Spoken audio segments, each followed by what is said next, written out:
What's going on, guys? It's Mirwin. Today we're going to dissect my song title track.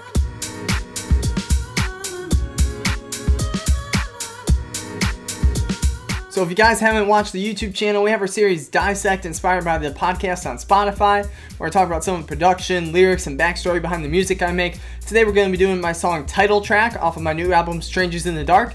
If you guys haven't listened to this song or the album, we got a link in the description. Definitely encourage you guys to go check that out. Super proud of this album. I think you guys will love it. We're just going to get started here today. So every episode of Dissect, we have 6 questions we ask about every song. We're just going to get straight into it. First question we ask is, what's the heart behind the song? So for this song, this is actually a super important song as far as the whole theme of the album and, where it sits in the track list.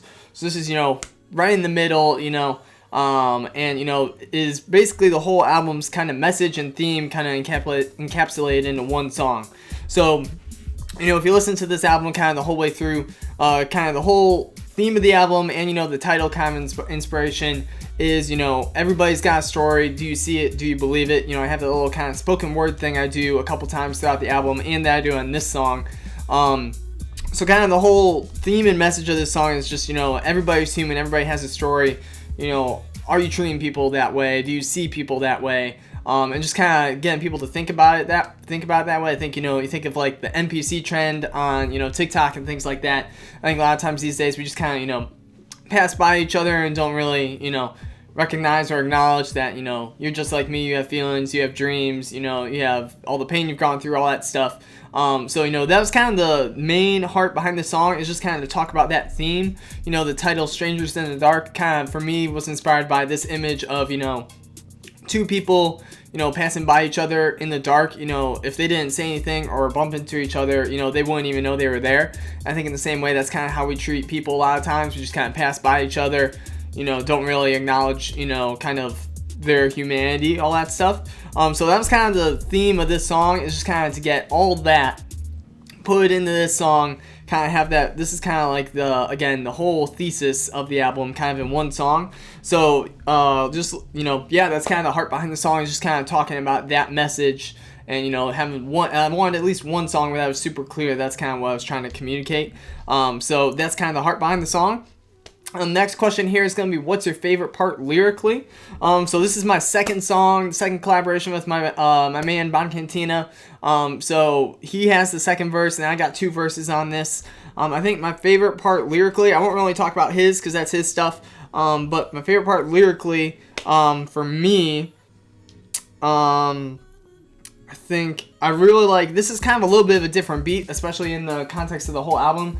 I was even just listening to it last night and I was like, man, this sample chop, I don't know where I got that from. Like sometimes you're just like, I just did a way different method, chopping the sample and stuff, which we have a deconstructed for this song as well. If you want to see how I made the beat, definitely encourage you guys to watch that out. Watch that video. It should be out when this is. When this video is. But so this is a little bit different beat. We got a little bit more like dance drums, real, kick clap, kind of really, driving. So, kind of what I did lyrically on it was maybe a little different than what I did on some of the other songs. So I think I didn't really do anything super crazy. I think my big thing with this song lyrically was, again, just making sure the message and the theme of the album was getting across. So there aren't really too many like crazy like, oh, that's a bar lines, but I think for mine, I just really wanted to communicate that theme of, everybody's got a story. Do you see it? Do you believe it? And just kind of communicate that.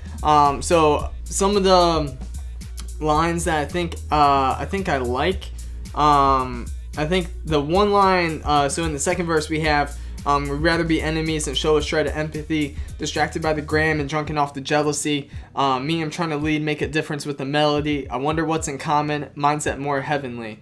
So that, I think, first verse, I kind of touch on a little bit of that theme and message. We're divided by the pigment. It's just a figment of our invention. We bleed the same crimson. So, in the first verse, I kind of touch on this idea. And then the final verse, the third verse, when, the beat switches again. I love doing beat switches in my music. Always just want to keep the listener engaged, and, if it fits, I'm going to do it. But I think as I was writing it, I really want to make sure, it ended with it also being super clear. So, as the song progresses, you kind of get a little bit more of a sense of, this is what the song's about. And, the outro ending with that spoken word thing that I used at the first and last song in the album. So I think that was super important, just trying to, reinforce that message. But like I say, lyrically, probably not anything super crazy that I'm like, oh, this is like a really good line I like. But I think I did a good job of, communicating that message of what I want to say through this song. Next question here is going to be, what's your favorite part musically? So my favorite parts musically, I think, are in the first verse, that sample chop, which, like I say, in the Deconstructed, I'll dive into that a little bit more. But I think that was super cool just because, again, I did it in a way that I don't typically do for chopping samples. So I think it got me this really unique vibe.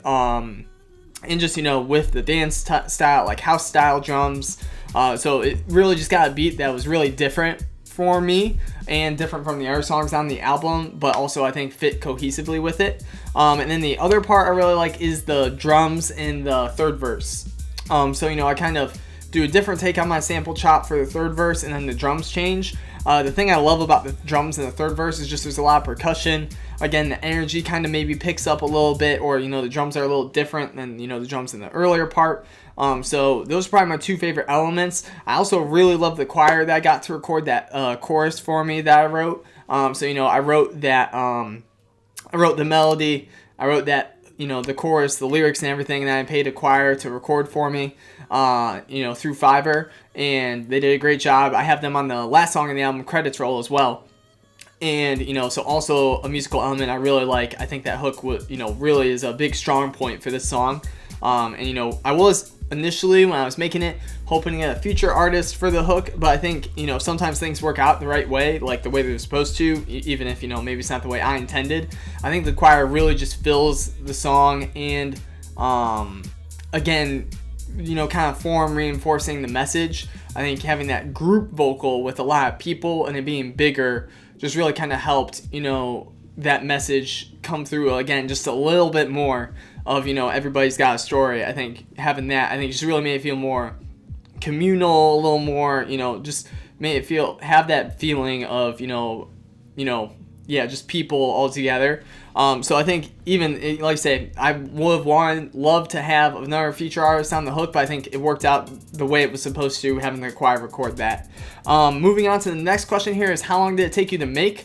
So this was a pretty quick one. Like I say, the whole album, I've talked about in the other dissects, whole album here, Strangers in the Dark, probably took about 3 to 4-ish months creatively for me to make it. It's only 10 songs, which is, pretty short based on, albums that are coming out these days.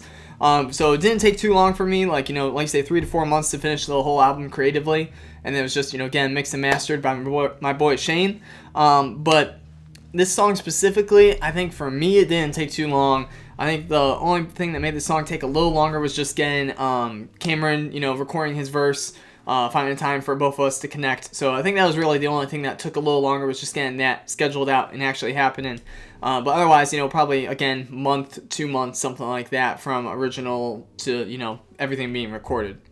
Moving on to the next question, was there any musical inspiration for this song? Like I say, I was really inspired by the sample. I'll probably talk a little bit about this in the Deconstructed video. But originally, when I had found this sample through TrackLib, this whole album was made, chopping samples, and they're all cleared through TrackLib. But I think this sample, initially, the way the song turned out and how I chopped it was not how I initially was going to do it. So, initially I just had like a section I liked. And I was like, I'm just gonna loop it, and then, I'll have my drums on it, and that'll be it. But, just kind of the way the sample worked and, quantizing it, I didn't like how that idea sounded. So it was cool, just seeing where the sample took me, and I ended up with something way different than I initially had thought, as far as pretty much everything. I wasn't planning on doing the house style drums on it. Wasn't really planning on doing a beat change. Honestly, this was a song initially that I was planning on not doing a beat change. I was just going to have it be straight through, because I felt like I was doing that a good amount on this album, so I didn't want it to be every song, But I think, sometimes I think it fits, and I think it fit on this song. So I think the main musical inspiration was just the sample, and it was just, really cool to see how following it and how it turned out, not how I expected, but, just different than what I expected.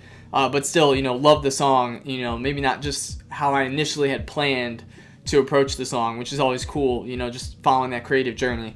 Moving on to the last question here is, what was the hardest part of making the song? I think really the hardest part was that initial hump, that initial hurdle of sampling this song. So this original song here, I'll just kind of pull it up here. It's got kind of a longer title. Let me see, what's it called? So it's called, it's like, it's Zyla Fornicestern or something. That's the artist. It's called Desireless. Desireless/Speechless is the name of the song. So this is a really long song. It's like 9-8 minutes. Just lots of percussion. It's got some really cool vocal elements. Lots and lots of percussion. It's got piano in it. Lots of cool stuff. But I think that was definitely the hardest part, was getting that initial hump of, okay, this is my initial idea for the sample, for the song. I'm trying to make it work, but it doesn't really feel like it doesn't really feel like it's connecting or fitting. So trying to figure out, okay, well, I like this sample. I think it's really cool. I think it has a place in this album. How do I find a spot for it? How do I utilize it? So I think just that initial hurdle of, okay, I tried what I was going to do and it didn't work, or at least it didn't work how I expected it to.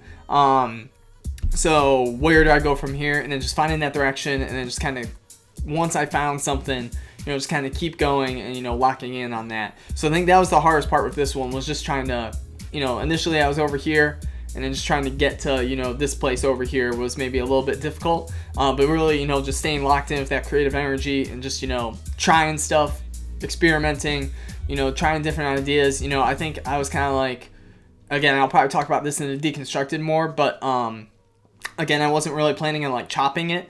I was, again, just trying to plan on looping it more. But I was like, I was planning on doing it this way. Let me try doing it this way, and we'll see if we find something. So we ended up, finding a chop I liked. We ended up reversing it, doing the reverb, and we, again, different things that I don't normally do. And, ended up with this song, which I really like. Definitely, I'll probably do a video ranking my favorite songs on this album. I think this one might be top 3. I think this is a very cool song. Cameron obviously killed his verse. He always kills it. But, he did the little, the singing thing in the beginning, got some really good stuff, and, fit the theme of the song, did his part. I love it. So shout out to him. If you haven't listened to his music, check his music out too. Bon Cantina on Spotify. Definitely encourage you to check him out too. He kills it. That is going to be it. That was the last question for this episode of Dissect. We got a lot more videos coming on the way for the rest of the album. Definitely encourage you guys to stay tuned for that. If you haven't listened to this song or the rest of the album, definitely encourage you guys to check it out. We got a link in the description. Appreciate anyone who listens to my music. It means a lot to me. That is going to be it for this video, guys. Peace.